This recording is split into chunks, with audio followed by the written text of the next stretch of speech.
Hey everybody, just like Master Uguay said, yesterday is a history, tomorrow is a mystery, but today is a gift, and that's why it's called present, right? So this is a present from me to you guys because I've gotten so many wholesome messages for Teachers Day. So I thought, why not help out my AS level students with something that a lot of teachers blunder, which are the reactions, right? And teachers will make you rote learn these reactions. You don't need to rote learn any of them. Once I go through them, you'll understand the essence of these reactions, and it's beautiful. It's very, very beautiful. So I'll start off with the reactions. I'll first write all the reactions that are a part of your course for now, and then I'm gonna go through each and every one of the reaction, and you'll see after this class it'll be cemented in your brains. It's like a summary of all the reactions for period 3 that are a part of your course, and once we breeze through them, you'll understand that it was so logical and so easy that there's no rote learning like teachers tell you that, oh my god, inorganic is all rote learning. No, it's not. Neither organic nor inorganic nor physical, none of them is rote learning, and I'll prove it to you by the end of this particular class, right? So after this class, you'll be able to do a lot of the MCQs as well for periodicity and period 3 reactions, as far as these beautiful reactions are concerned. So without further ado, let me just write out the reactions for you, just summarize it. So firstly, we're going to look at period 3 reactions with oxygen. Then we're going to look at period 3 reactions with chlorine. Then we're going to look at period 3 reactions with H2O. Then period 3 metals, period 3 metals with H2O. Then we're going to see period 3 oxides with H2O. Then we're going to look into part 5 is we're going to look into period 3 oxides with acids and bases, acids or bases, and then lastly we're going to look at period 3 chlorides with water. These are all the reactions as far as your inorganic chemistry periodicity period 3 reactions are concerned, right? So without further ado, let's just hop into one of these reactions, right? The first one, period 3 with water, with oxygen, right? Let's look into it. So let's look at the first reaction, which is period 3 with oxygen. Oh, why am I writing PW? P3 with oxygen, right? Now first let's write the P3 elements that you have. Period 3 elements, it's sodium, magnesium, aluminum. You should have the periodic tables by your side at all times. Then it's silicon, phosphorus, sulfur. Sulfur exists in the form of S8, phosphorus exists in the form of P4, chlorine, and then you have argon, right? These are my period 3 elements, right? Now let's write their reactions with oxygen. Well, let's talk about sodium. Sodium would react with oxygen, gives me what? Sodium oxide. Whenever a metal reacts with oxygen, it'll give you a metal oxide. Now the question is, why is the formula Na2O? Well, a lot of students have weak bases from O levels and IGCSE, and they need to understand that this is an ionic compound, right? Na2O is the formula because sodium would make a 1 plus ion, O has a 2 minus ion, and then when you cross multiply, you get 2 NAs for 1 O. So that gives you Na2O. That's how you write the formula. It is an ionic compound, but you need to write the formula for it, right? So that's one way to think about it. The other way to think about it is the logical way. If you like the concepts better than just cross multiplication, you know that your charges must balance out for you to write the formula, right? So if this is 2 minus, this must be 2 plus, but this is only 1 plus, which would mean only one thing, that you need 2 sodium ions for 1 oxide ion. That was the basics of ionic bonding, right? So you could say, hey, I need 2 sodium ions for 1 oxide ion to balance these charges, right? 2 plus and then 2 minus, right? 2 1 pluses and then 2 minus. So the charges balance out, and that's why you have the formula as Na2O, which effectively means 2 sodium ions for 1 oxide ions. Now the question is, how do you balance this? Well, there are multiple ways of balancing it. Hey, you have 1 sodium on the left, you have 2 sodium on the right. I'll add a 2 here. You have 1 oxygen on the right, but you have 2 oxygens on the left. So I have to make this O2 equal to 1. How do I make this O2 equal to 1? What should I multiply 2 with to get 1? X is equal to half, 1 over 2. That's it. That's how I've beautifully balanced the equation, right? And we're going to look into observations later on, but first I just want to quickly go over the equations with you guys. Similarly, magnesium reacts with oxygen, gives me MgO. Why would it give me MgO? Because this is an ionic compound. Magnesium has a 2 plus charge, O is 2 minus. The charge is already balanced out, and therefore the formula is MgO. For one magnesium ion, you just need one oxide ion, right? It's not cross multiplication, is just the trick. You can't say, hey, this 2 comes here, this 2 goes there. Nah, that's incorrect. The only reason why we do this is if the charges are uneven. If they're even, you just write the same as it is, MgO. Or you could say this 2 and 2 cuts out, but if your teachers teach you that this 2 and 2 cuts out, that's wrong. That's incorrect, because they don't cut out. They actually still have these charges, right? It's just for the purpose of writing the formula through the trick, you could cut these 2's out. But remember, these ions are still there, right? So Mg2 plus O2 minus. That's why I say approach it conceptually, right? Then part C. Now, how do I balance part B? Sorry, I forgot to balance it. You have one Mg here, one Mg here, 2 O's, only one O. What should I multiply 2 with to get 1? X is equal to 1 over 2 and 1 over 2. Done. Pretty simple. Then let's talk about aluminum. Now put a steric on aluminum. I'll tell you why. Put a steric on aluminum. Aluminum reacts with oxygen to give you what? Aluminum oxide. Now how do you write the formula of aluminum oxide? Well, aluminum would make a 3 plus ion, O is 2 minus, cross multiply, you get Al2O3. That's a beautiful aluminum oxide that I have, right? Now how do I balance it? You have 2 Als on the right, you only have 1 Al on the left. Let's put a 2 here. And then you have 3 O's on the right, but you only have 2 on the left. So what should I multiply 2 with? See, this is how I'm talking to myself. What should I multiply 2 with to get what? To get 3. So X is equal to 3 over 2. Now you could write it in fractions or multiply the whole equation by 2 to eliminate these fractions. That's up to you. Part D. Then you have silicon. Silicon plus oxygen. This would give me silicon 4 oxide, right? Now, the question is, why is it giving me silicon 4 oxide? Why not, SiO, or maybe why not SiO3, why not and negative ion, whatever. All these whys should come in your brain. Although this is not possible, you're going to get SiO2. But the question is why? Always ask yourself, why are you going to get SiO2? And for this, you need to have studied redox. That's why I taught redox before this chapter, because it's very important to know redox. Why? See, oxygen is very electronegative, right? And because oxygen is very electronegative, it'll take out the maximum oxidation number of this silicon, right? And silicon has 4 electrons in its outermost shell. So the maximum oxidation number of silicon would be what? It would be plus 4 to involve all the 4 electrons in bonding. Remember, this is not an ionic bond. It's a giant covalent lattice, right? It's a giant molecular lattice that has formed. But understand, we're talking about oxidation numbers, which are hypothetical charges. So if the bonding was ionic, this is just a hypothetical charge. So hypothetically speaking, because oxygen is very electronegative, it'll take out the maximum oxidation number of silicon, which is what? Which would be only plus 4, because understand that silicon has 4 electrons in its outermost shell, and if it were to take out the maximum oxidation number out of silicon, that would mean that it would involve all the 4 electrons in bonding, and therefore make it have an oxidation number of plus 4. And you could even calculate it, See, let's calculate it here. Oxygen's oxidation state is -2. Silicon, I don't know. So let's do our working. Silicon, I don't know. Oxygen is -2. You have 2 O's, times it by 2, add them together. Overall oxidation state on any compound is 0. X minus 4 equals 0. X equals plus 4. That's it. See, that's why the formula is SiO2 and not anything else, because of the electronegativity of oxygen, it just takes out the maximum oxidation number out of it, right? Then D, part E. Then I have phosphorus. Phosphorus exists in the form of P4. You can write P, but it's better to write P4 plus oxygen. Gives me what? Now, that's a question. That's a question you need to ask yourself. So it gives me P4O10, which is actually a dimer. It's a dimer of what? Dimer of P2O5. It's a dimer because it's made up of 2 P2O5 combining together. That's the more stable form, right? That's why this forms.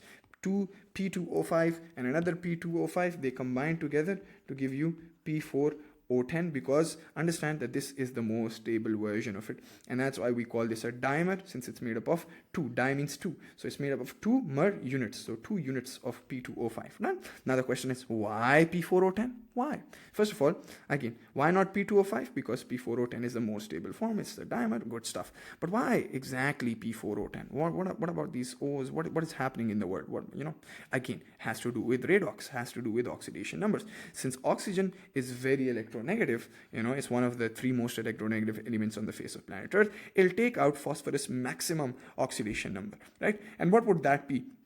Well, phosphorus has 5 electrons in its outermost shell, and therefore, if oxygen were to take out the maximum oxidation number out of it, that would be what? That would be +5 to involve all the 5 electrons in bonding, right? In this case, obviously, it's in its pure elemental form. It has an oxidation number 0, but whatever product that you get must have the oxidation number of +5, right? And let's calculate it even. Let's calculate it. Can phosphorus, is phosphorus really +5? Oxygen is -2. Let's do our working, sir.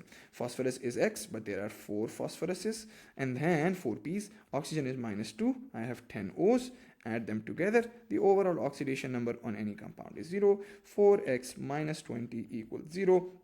And this should be a walk in the park for all of you, because we've all studied redox in so much detail. So plus 20 over 4. What do I get, sir? Plus 5. That's why the formula is P4O10. And the question is, sir, you also get plus 5 here. I've already negated it. You get plus 5 here. You could have written that, but the problem is that this is not the most stable version. That is, right? So that's the beauty. Now the question is, how do I balance this stuff out? Have we balanced the others? Yes, this is already balanced. How do we balance this stuff out? See, you have 4 P's on the left, 4 on the right, 2 O's on the left, 10 O's on the right. So what should I multiply 2 with to get 10? X is equal to 10 over 2. 5. Done and dusted. Easy peasy lemon squeezy. So easy. Yeah. And then after phosphorus, what do I have? I have sulfur, DEF. Sulfur reacts with oxygen, gives you simple sulfur dioxide. Done. Right? It takes out the oxidation number of +4 in sulfur. Although we know sulfur can also exist in the form of +6. And that also happens because this sulfur dioxide can later on further react with oxygen to give you what? To give you sulfur trioxide. And you studied this in O-levels and IGCC. You just need certain conditions for it, like vanadium pentaoxide, which is V2O5. You need a temperature of 450 degrees Celsius around, and you need an atmospheric pressures of 2 atmosphere. Remember contact process in O-levels and IGCC? So yes, oxygen does take out the maximum oxidation number out, but it gives you +4 here. You could calculate it. This is +4. Why not +6? Because for +6, just certain more conditions are required. So this sulfur dioxide can further be oxidized, right? And chlorine does not form oxides does not react with oxygen for R course, and argon, because it's a noble gas, again an exception, right? So chlorine, argon are my beautiful exceptions. We don't need to delve into the why of chlorine, although just because it's not part of our course, you'll never be asked this, right? Now the question is, it's a little complicated, and that's why I don't want to go into the detail for it. The question is, what would be the observations? Now, when sodium burns in oxygen, it gives you a brilliant yellow flame. And you can search it up on YouTube to remember these flame colors, but it's a brilliant yellow flame. You'll do so much practice that you'll automatically remember it. Magnesium, I've always remembered from Harry Potter. It's used in used a lot in the Harry Potter movie when they say lumos, it's the brilliant or the bright white flame. Bright or brilliant. You need to write it.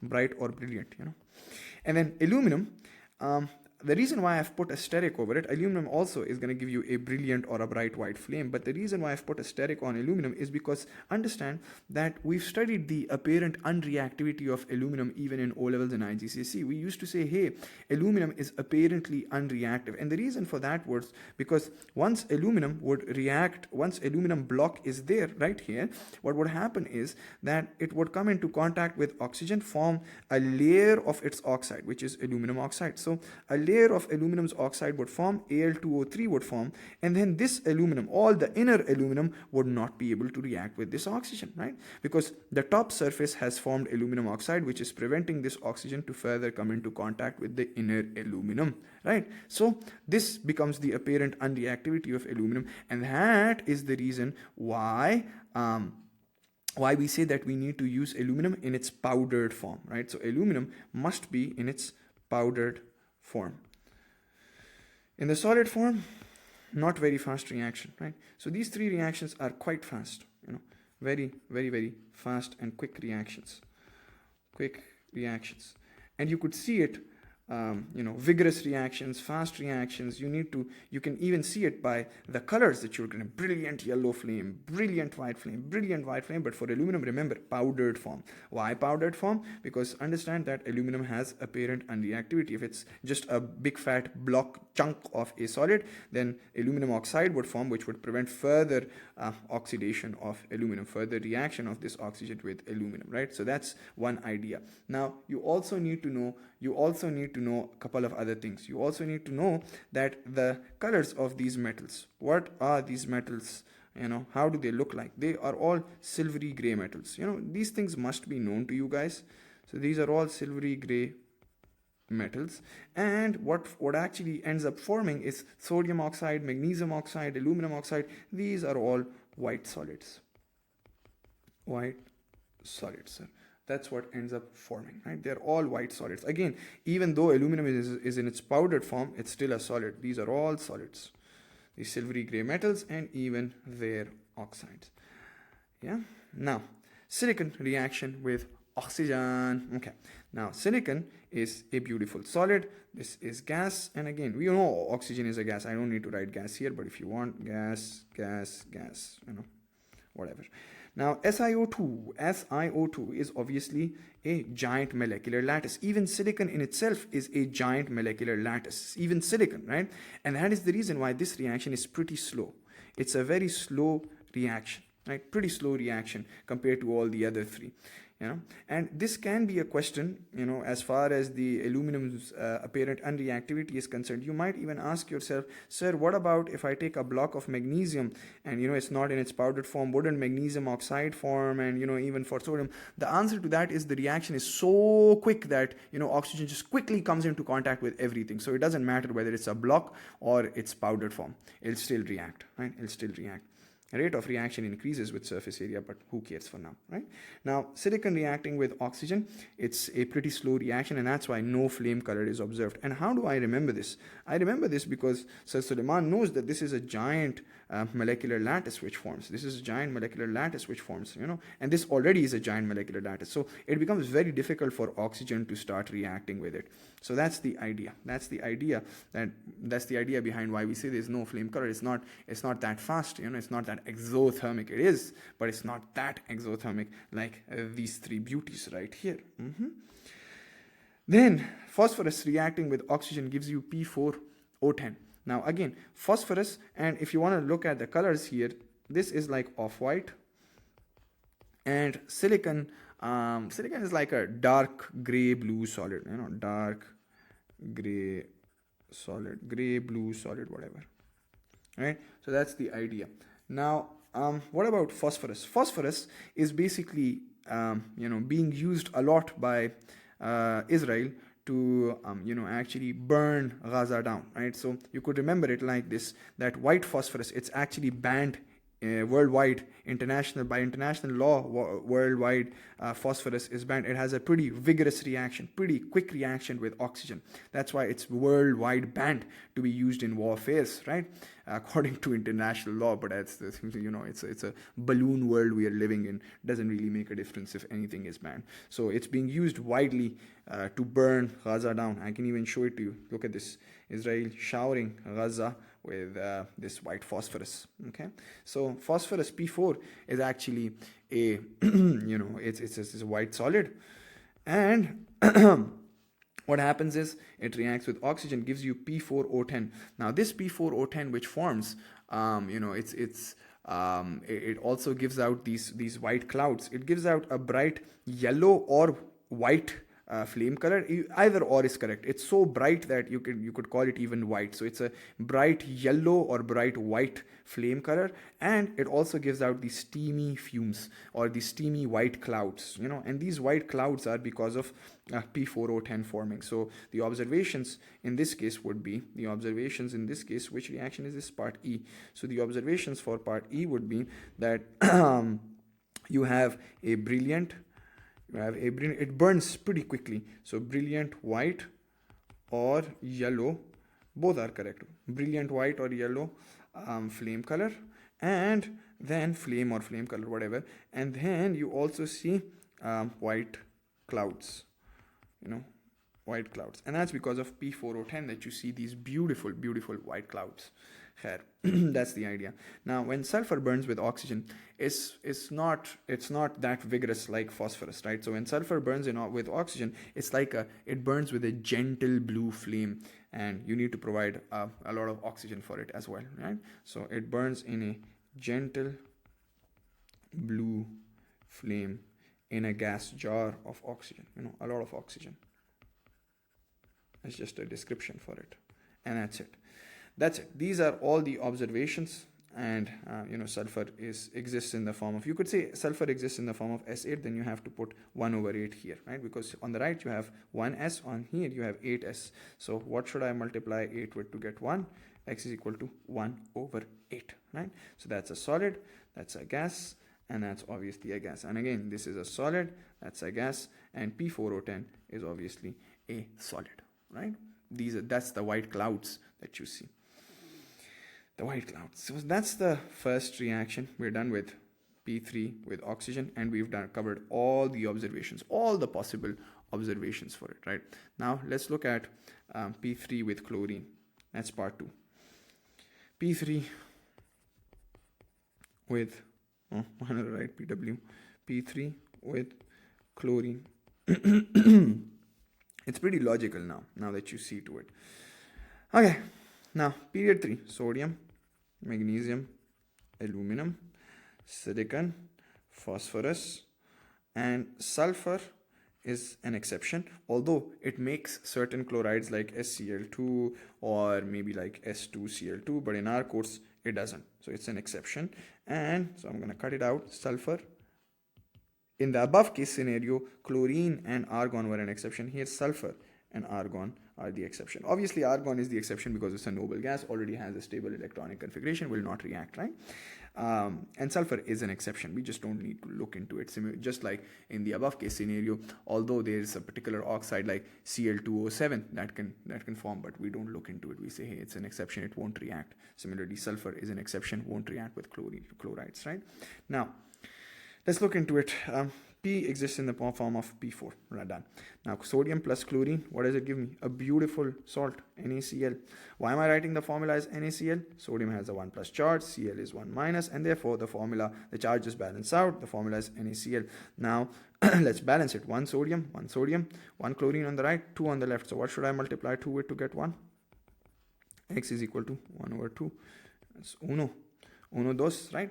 And this is such a beautiful reaction because we see the beauty of nature right here. Sodium is a very reactive metal. You have to store it under a layer of oil. It'll burn through the palm of your hand if you place it. Chlorine is a poisonous gas, and sodium chloride is the edible salt. A very beautiful edible salt that we come across. Right? So NaCl, magnesium plus chlorine that we eat in our day-to-day life.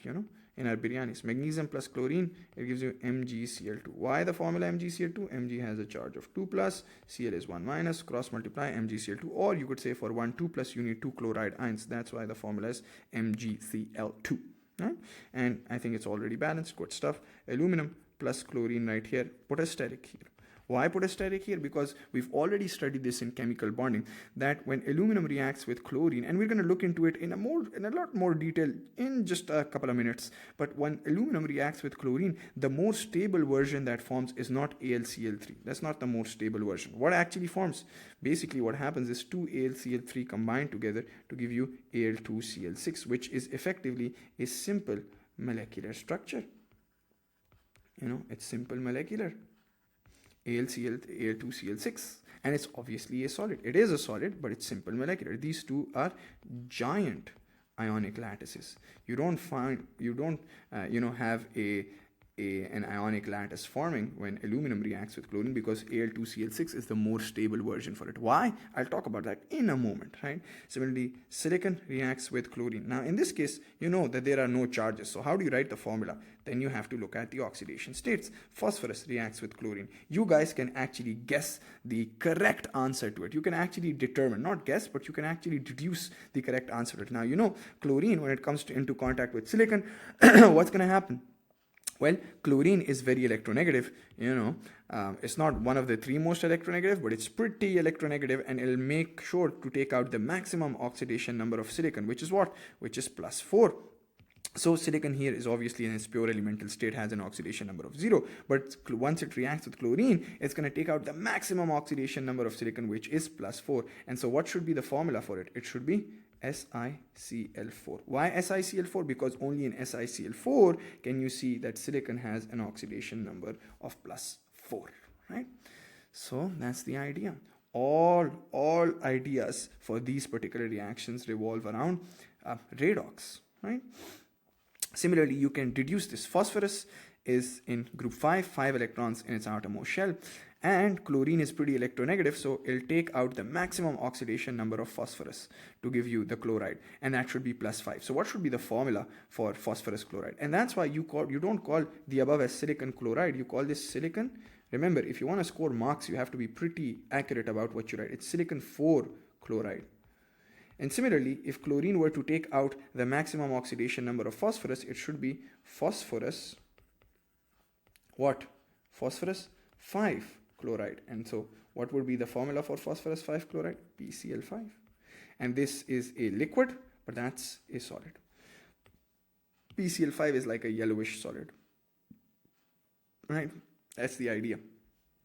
Why is this a solid and why is this a liquid? Because of intermolecular forces of attraction. We've already covered that, right? Already covered that. So this is also a simple molecular structure, and this is also simple molecular. And these two right here are giant ionic. So three simple molecular, giant ionic, and out of all of these, only one of them is a liquid. All of these things you should keep an eye out for. You know, all these things are tested in MCQs. So this is like a greenish yellowish solid. Yellowish solid can. Yellowish solid. No such observations to be tested from the examiner perspective, except that these two are pretty slow, in this case slow reactions, and these three are pretty quick, pretty fast reactions. These three are vigorous and these two are slow. And one more thing to understand, that phosphorus would react with chlorine only if there's excess chlorine. And again, the idea is the same. The idea is the same. It must react with excess chlorine. Excess chlorine. The idea is largely the same. Why? Because see, silicon was less electronegative than chlorine. Way less electronegative. So you just need to react it with chlorine. It'll take out the maximum oxidation number of it. But if you just react it with chlorine, phosphorus is, more electronegative than silicon. So the difference in their electronegativity becomes not that large. And because it's not that large, you need a lot of chlorine to take out the maximum oxidation number of phosphorus out, which is +5. See, everything has logic behind it. And if you want to balance these equations, pretty simple, let's also balance it. Aluminum, 2 Als on the right, 2 on the left, 6 Cls on the right. So what should I multiply 2 with to get 6? X is equal to 6 over 2, that's 3. Put a 3 here. Silicon reacting with chlorine, you have 4 chlorines on the right, 1 silicon, 4 chlorines on the right, only 2 on the left. What should I multiply 2 with to get 4? X is equal to 4 over 2, that's 2. Boom. And you have P4 plus Cl2 gives you PCl5. How do you balance this out? You have 4 P's on the left. Let's add 4 on the right. Now you have 4 times 5. That's 20 Cls on the right. And you only have 2 on the left. So what should I multiply 2 with to get 20? What should I multiply 2 with to get 20? X is equal to 20 over 2. That's 10. That's it. So P4 plus 10 Cl2 gives you 4 PCl5. Boom. Shakalaka. Boom, boom, boom. Shakalaka. Pretty simple. Pretty easy, simplish, pimplish. Simplish, pimplish. Still sulfur, not a part of our course. Next. So we're also done with this fella right here. And we don't need to remember the formula. If I want to say, hey, what would be the formula of silicon chloride? It is SiCl4, because I know chlorine is going to take out the maximum oxidation number, which is +4. SiO2 takes out the maximum oxidation number, which is +4. Right? Similarly, PCl5. Why is it PCl5? Because chlorine will take out the maximum oxidation number of phosphorus out, which is +5. P4O10. The more stable version, and oxygen will take out the maximum oxidation number of phosphorus out, which is +5. Easy. Now, P3 metals with H2O. P3 metals with H2O. With H2O. It's only sodium reacting with water, and it's only magnesium reacting with water. Now, sodium reacts with water, H2O liquid. Magnesium reacts with H2O liquid. What do you get? Sodium displaces the hydrogen of H2O. You get sodium hydroxide, aqueous. Why is sodium hydroxide formula like this? Sodium is 1 plus, OH is 1 minus, NaOH aqueous plus hydrogen gas forms. Right? So you see a lot of observations here. Similarly, Mg reacts with H2O, gives you what? Magnesium hydroxide. What's the formula? MgOH twice. Why? Because magnesium has a 2 plus charge. OH is minus. For one magnesium ion, you need 2 hydroxide ions, or you could just cross multiply and say, hey, MgOH twice plus H2 gas. And obviously, there's also one more teeny thing about magnesium, which is magnesium. This reaction is pretty slow compared to the above reaction. This is pretty fast. And also, one more thing to note, that it's also pretty fast, and sodium reacts so quick with H2O, that it actually melts in the process. So the reaction is so exothermic that sodium melts into a ball, and you see effervescence here because of a hydrogen gas. So sodium melts into a ball because of the highly exothermic reaction. Sodium already has a low melting point. You have effervescence that you see, and if it's a lot of H2O, you would see the solid disappearing or completely disappears if it's excess H2O. If it's not excess H2O, you'll see the solid getting smaller and smaller. You'll also observe a yellow flame, and this gives an alkaline solution. And fun fact, it's far more alkaline than this fella right here, because sodium hydroxide dissolves more. So this has like a pH of around 13ish, 14ish, whereas this has a pH of around 10, 11ish. So 10, 11ish and 13ish, 14ish.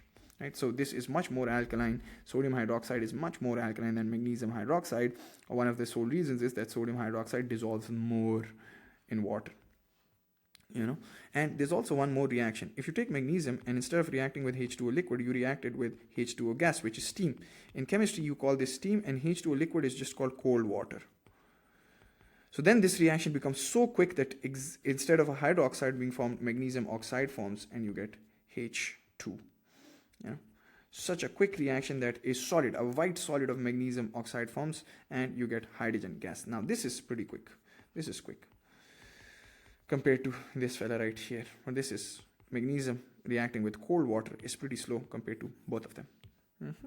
So you see all of these beautiful things. Right? So we're done with period 3 metals with H2O. That's good stuff. Now period 3 oxides with H2O. Let's look into period 3 oxides with H2O. So sodium oxide, we already know how these oxides form.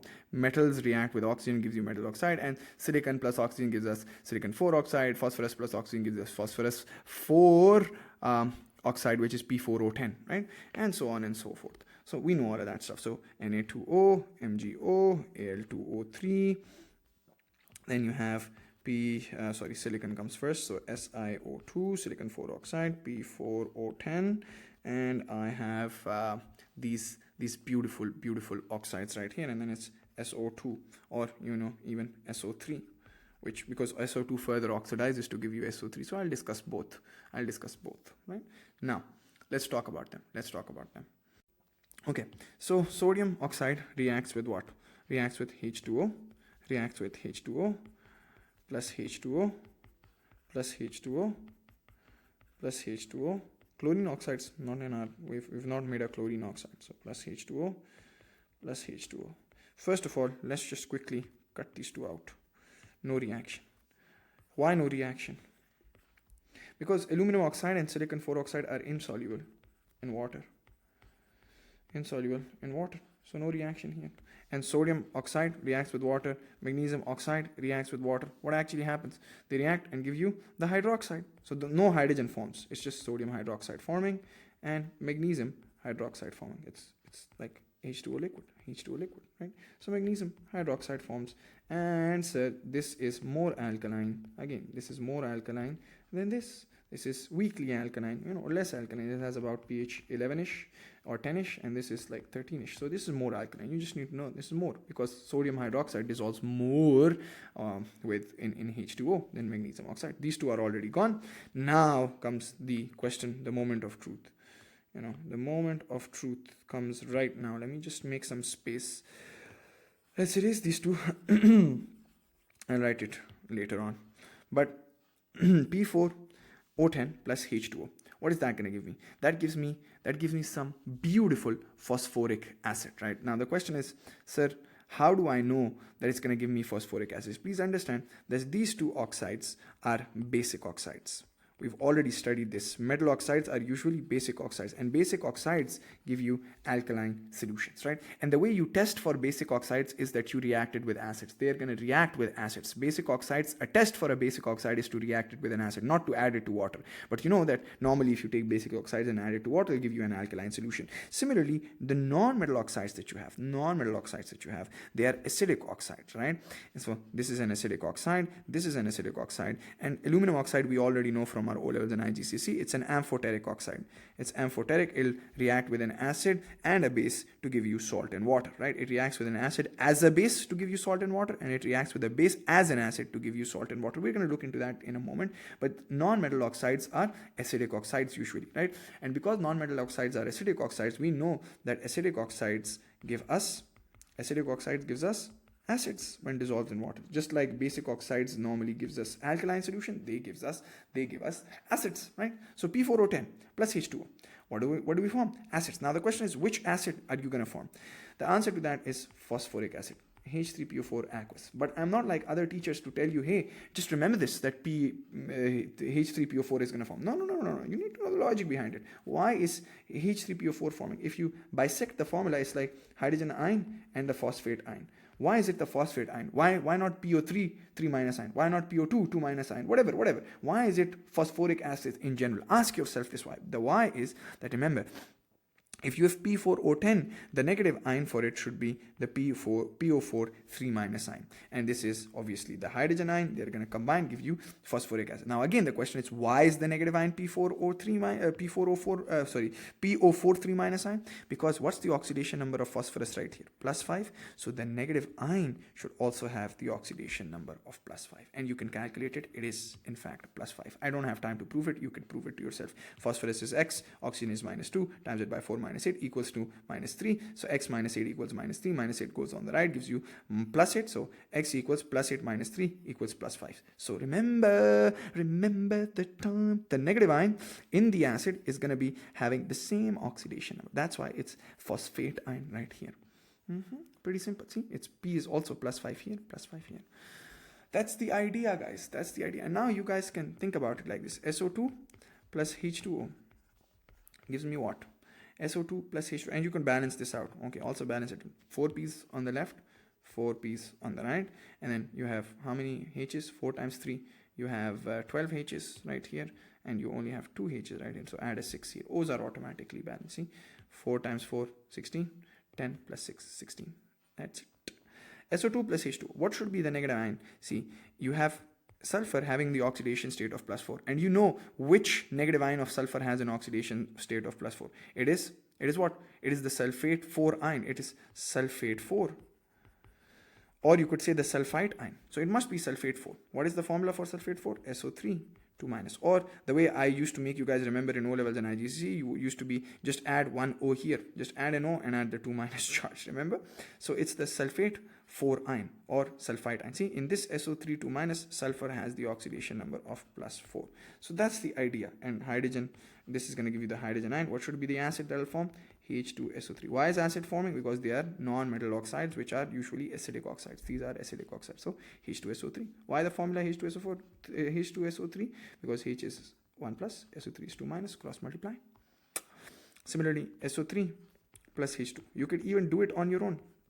You could remember it, the O-level stuff, which is add an O and add the 2 minus charge, or you could remember the real idea now, which is that this has an oxidation number of +6. The negative ion should also have the oxidation number of +6. And which sulfur negative ion has the oxidation number of +6? It is the sulfate 6 ion. So it's the sulfate 6 ion, right? So once you react it with H2O, this will give the hydrogen ion. Here, hydrogen ion, sulfate ion, H2SO4. So SO3 plus H2O and all of these good stuff, we're done and dusted. Done and dusted. Hi, main mar gaya, tak gaya, lut gaya. Yeah. Now, please understand that we're also done with this fella right here. Period 3 oxides with H2O. Done. Now, period 3 oxides with acids slash bases. Sir, what do you mean with acids slash bases? Well, we already know the nature of them.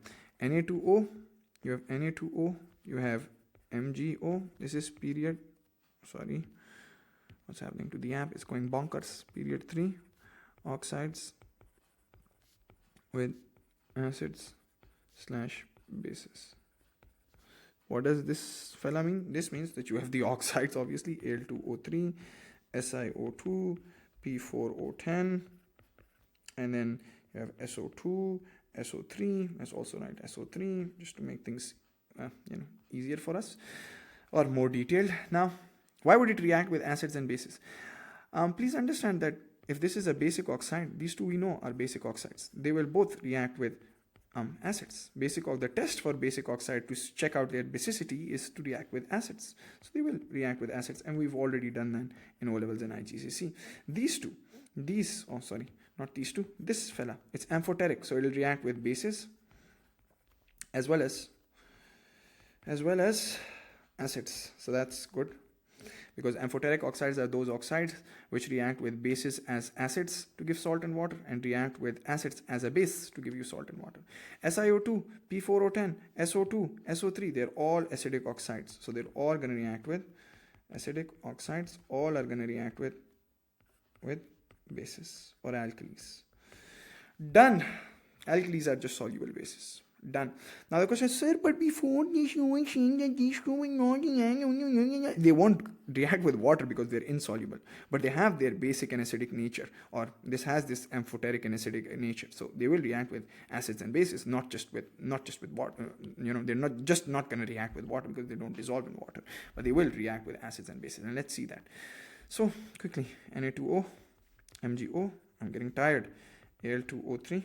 Two reactions of Al2O3, one as an acid and the other as a base. Al2O3, then you have SiO2, then you have P4O10, then you have SO2, then you have SO3. Done. So that's the idea. Now let's look into it. So Na2O is a base, reacts with an acid. We already know what's going to happen. The H and the O gives us water, and sodium and chlorine are going to give us salt. So NaCl will form and H2O will form. Why NaCl? Sodium has a charge of 1 plus, Cl is 1 minus, and therefore NaCl. Right? Pretty simple, pretty logical. We've already studied this. Just balance it.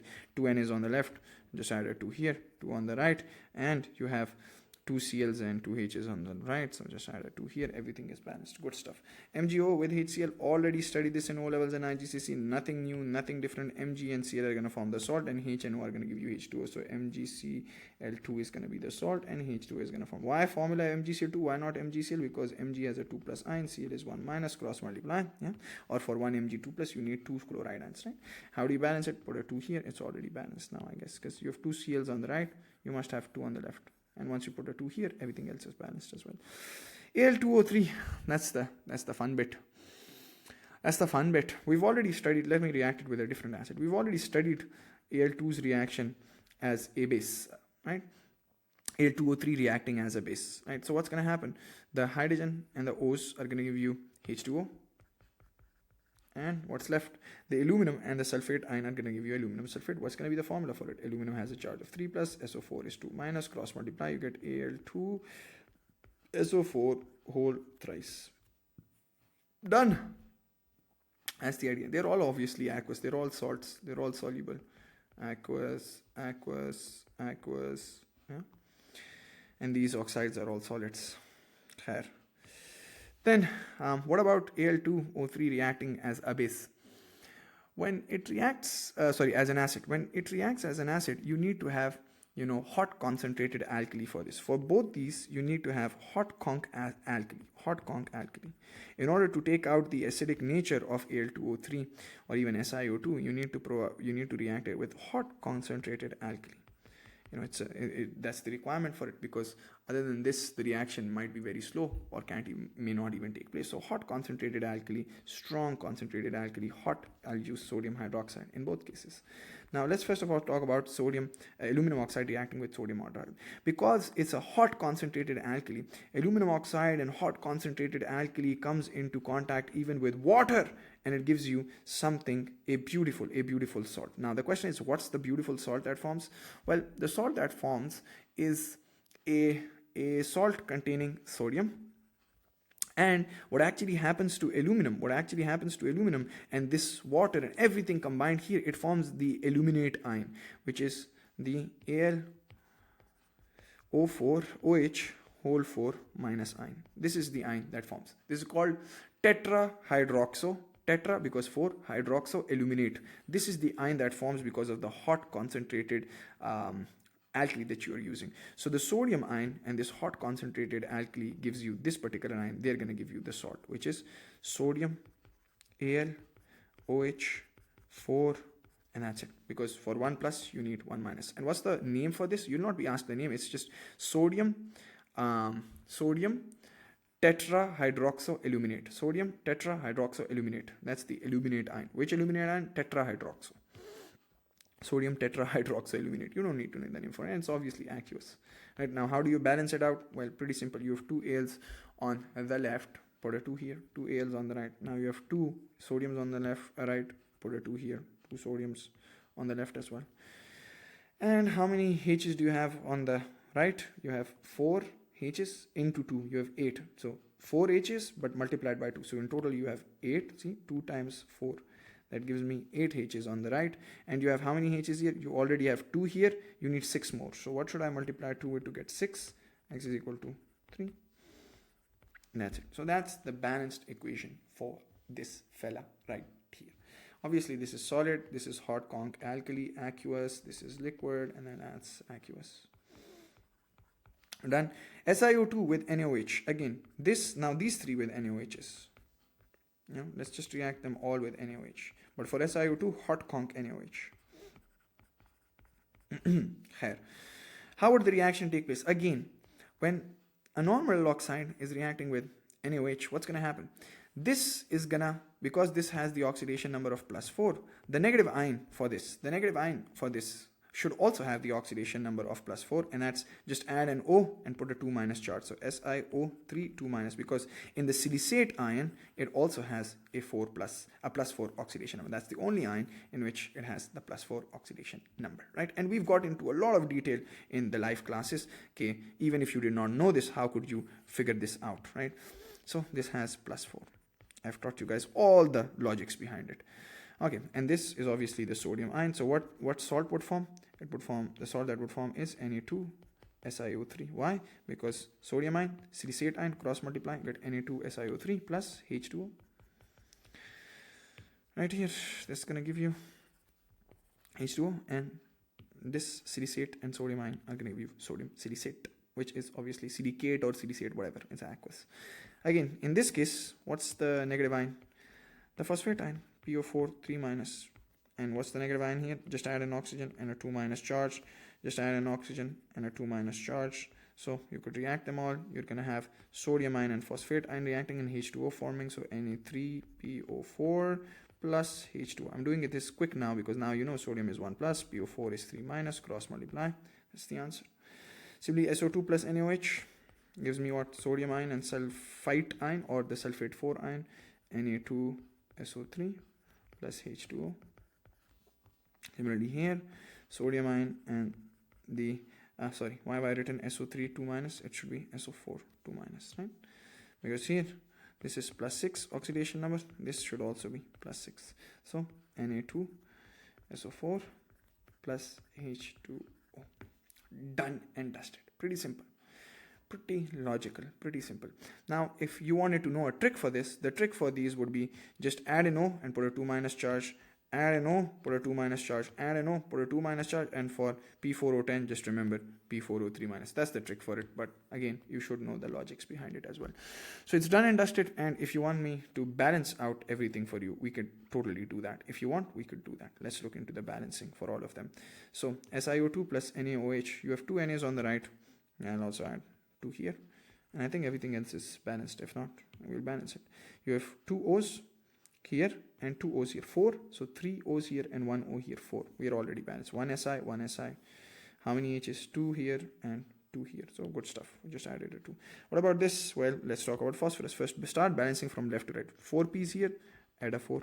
4 P's should there be here because you have 1 P here, so add a 4. Done. Now, how many sodiums do you have? 4 times 3, 12 sodiums, right? 12. You only have 1 here. So what should I multiply with 1 with to get 12? 12, obviously. Right? So 12 NaOH. And then, how many H's? Well, you have 12 H's on the left. You only have 2 on the right. So what should I multiply 2 with to get 12? X is equal to 6. So balanced, balanced, balanced. O's are automatically balanced. You can check it out. Similarly here, let's balance this stuff. 1s, good stuff. Sodium, you have 1 sodium on the left, 2 on the right, so put a 2 here. And then balance hydrogens or oxygens, whatever you like. Let's just balance hydrogens. 2 on the left, 2 on the right, they're automatically balanced. Similarly here, 2 sodiums on the right, put a 2 here, and everything is balanced, right? See, it's balanced. 3 O's, 1 and 2, 5 O's on the left, 4 plus 1, 5 on the right, everything is balanced. Done. So we're also done with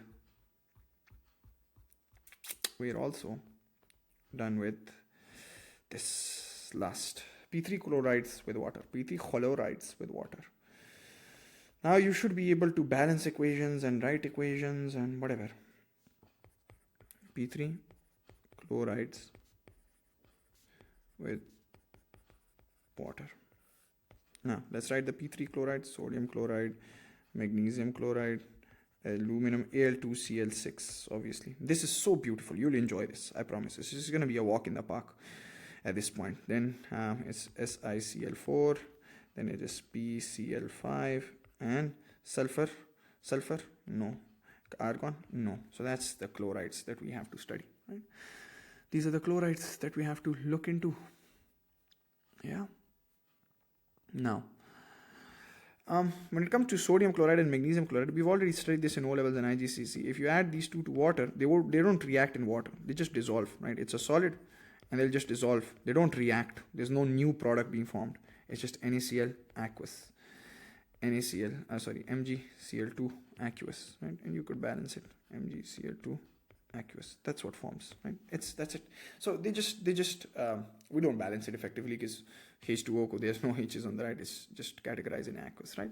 So NaCl aqueous forms, MgCl2 aqueous forms, and these are basically hydrated ions, because the reason why they don't react and just form aqueous is because when H2O comes into contact with sodium chloride, we already know they have proper charges. They are full charges. Sodium ion has a proper charge, this has a proper charge, this has a proper charge, chloride has a proper charge. And H2O, sir, is polar. We know that. We've studied that in chemical bonds. So because it's polar, it takes out these ions one by one, and forms hydrated ions. And you'll learn more about this later on. But for now, when you react them to water, they just give you aqueous solution. Please understand, they do not react. You could literally take, nothing new forms, don't react, just dissolve, right? But the idea behind these two things is, one thing you need to know about these two is the sodium chloride aqueous that we have, it has a pH of 7. Right? It's neutral, pH 7. But magnesium chloride aqueous has a pH of around 6.5. Now the question is, why is the pH lower? Why is it slightly acidic? It has to do with the charge on the magnesium ion. See, this sodium ion has a 1 plus charge and chloride ion is 1 minus. And these are hydrated ions which form, they're surrounded by H2Os. Similarly, MgCl2 has the Mg2 plus ion forming and the Cl1 minus ion forming. And these are hydrated ions. They have H2Os being surrounded by H2O. And because the charge on magnesium is higher and it's also smaller in size, it's smaller and it has a higher 2 plus charge, it actually ends up extracting some of the hydrogen ions. And once it extracts some of the hydrogen ions from H2O, it results in the solution being a little more towards the acidic and slightly acidic. So remember, MgCl2 is slightly, I don't know the spelling for it, but slightly acidic. I can't be bothered, but slightly acidic, right?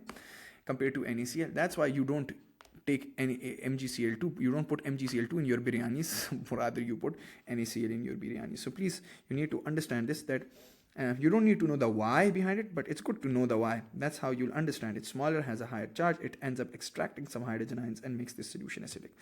Before I talk about Al2Cl6, chalo, let's talk about Al2Cl6, and then we're going to talk about SiCl4 and PCl5, right? So Al2Cl6, we're nearing the end. Now, when I add Al2Cl6 to water, this is so beautiful. Understand this. This is simple molecular.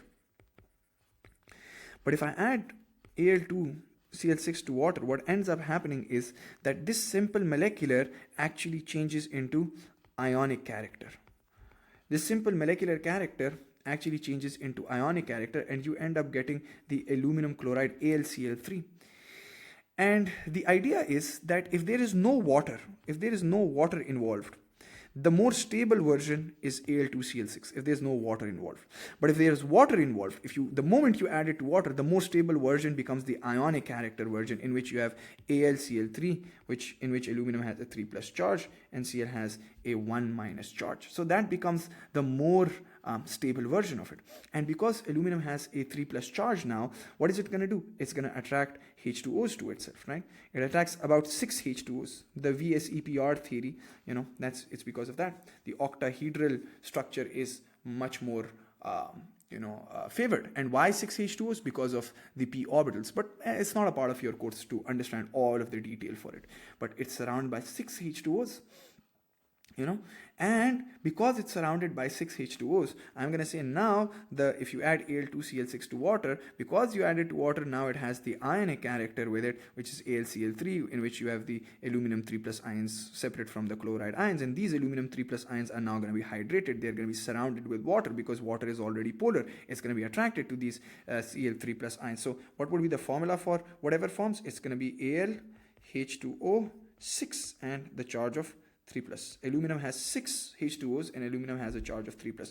And the beauty for this is that once you have the aluminum ion surrounded by 6 H2Os, it is even smaller than magnesium ion and even has a higher charge than magnesium ion. And just like magnesium ion was extracting some hydrogen ions and making the solution slightly acidic, this charge is so high and this aluminum ion is so smaller that it actually extracts a hydrogen ion. It also extracts a hydrogen ion and gives you H+ complete extraction. This slightly extracts it. This gives you a complete extraction of the hydrogen ions, and what is left? It's Al, H2O5, OH. Now you just have from one H2O, it completely extracts a hydrogen ion. You're left with OH, and the charge becomes what? 2+, right? Because you've taken out a hydrogen ion, and that's aqueous, and that's out. And because the hydrogen ion is completely taken out, so that's why the pH is not slightly acidic. The pH is pretty acidic. It's about pH 3. pH 3. About pH 3. And what can actually happen is, because you also have the chloride ions in the solution, these hydrogen ions can come into contact with these chloride ions to give you HCl aqueous, and also can give you some fumes of HCl gas as well. So HCl gas ke kuch fumes, and it can give you white steamy. Remember, HCl gas has white steamy fumes, so it gives you white steamy fumes, and also H ions and chloride ions can give you HCl aqueous. But I'm writing it separately. This is all you need to know. You don't need to know the story behind it, but it's good to know the story to understand why you have this particular fella, why this particular fella, and why this, right? And then it's pretty simple. You have SiCl4 and PCl5. SiCl4, PCl5, pretty logical, pretty simple. If you add these two to water, what's going to happen? What's going to end up forming? See, hydrogens and chlorines gives you HCl, white steamy fumes of HCl, and also gives you an acidic solution, because these white steamy fumes can end up dissolving in H2O liquid, and that's why the pH is even more acidic than this. It's about pH 2, and even this is about pH 2. Which is PCl5 is also about pH 2 for the same reason. If you react it with water, the H's and the Cl's are going to give you what? HCl. How many HCl's are going to form here? How many HCl? You have 4 Cl's, so 4 HCl's should effectively form here. And here you have 5 Cl's, so 5 HCl's effectively form, right? Now the question is, what's going to form here and what's going to form here? Now, what's left? You have silicon left and oxygen left. And because oxygen is very electronegative, it will take the maximum oxidation number of silicon out, which is SiO2 solid. So an off-white solid ends up forming, and you end up observing a white steamy fumes or white clouds of HCl gas, and this HCl can also become aqueous because it can further dissolve in water, right? And similarly, this white steamy fumes are also observed here. But what ends up forming here is, see, you might think to yourself, sir, the O will take out the maximum oxidation number of phosphorus and you're going to end up with P4O10. Isn't that true? You could think that, and that's so beautiful to think that. You might write P4O10 here, but that's incorrect. Why? Because yes, P4O10 does form, but there's more water here. There's water. So this P4O10 reacts with H2O liquid to give you what? We know that P4O10 can react with H2O to give you what? Phosphoric acid, H3PO4. So it's actually, the end product is not P4O10, it's H3PO4 aqueous, right? You might think, sir, but then what about this SiO2? Shouldn't this react with water? Well, it is insoluble in water, so it won't give you any acid, but this is giving you an acid. That's the idea. So yeah, you don't need to know this, but student gets confused. Okay, sir, O would take out the maximum oxidation number and you're going to get the P4O10. You do, but then that further reacts with water to give you H3P4. So we write the end product here. Right? And you could balance this stuff out on your own. I'm just tired now, but you have, if you want to balance it, you have 1P, 5 Cls on the left, 5 on the right, and I think everything else is balanced. You have 3 hydrogens here and 5 hydrogens here. So 8 on the right and only 2 on the left. So what should I multiply 2 with to get 8? X is equal to 8 over 2, that's 4. And our O's are automatic. You can either balance the O or the H. The other stuff will be balanced automatically. Done. So that's the idea. You can even balance this stuff out. You have 4 Cls here, 4 Cls there, 1 Si, 1 O, 2 O's on the right, only 1 on the left. So I'm going to add a 2 here. Done. This is all. Remember, all of these even Al2Cl6, SiCl4, PCl5 gives you white clouds and acidic solutions. And now you know why, right? White clouds of HCl and acidic solutions. And if you want, you could see some beautiful pictures that I've shown in my live class. You could see this. NaCl is ionic, MgCl2 is ionic, structures are white ionic, white solids dissolved to form colorless solutions. This is pH 6, 7, pH 6.5, pH 3, 2, 2. This is not a part of your course, and if it's given in the book, it's incorrect, shouldn't be given. And so covalent, simple molecular, chlorides react with water, gives out white steamy fumes, blah, blah. And you are good to go to do all the MCQs after this beauty. See, takes out the maximum oxidation number. Chlorine is also taking out +1, +2, +3, +4, +5, taking out the maximum oxidation number. Pretty simple. And don't read this. That's it. That's a gift from my side to you guys. Happy Teachers Day. And again, just like Master Ukwe says, that yesterday is history, tomorrow is a mystery, but today is a gift. And that's why it's called a present. So this is a present from me to you. And I hope you all are putting in the effort. And yeah, that's pretty much it. Good luck. Bye. Ciao. Bye.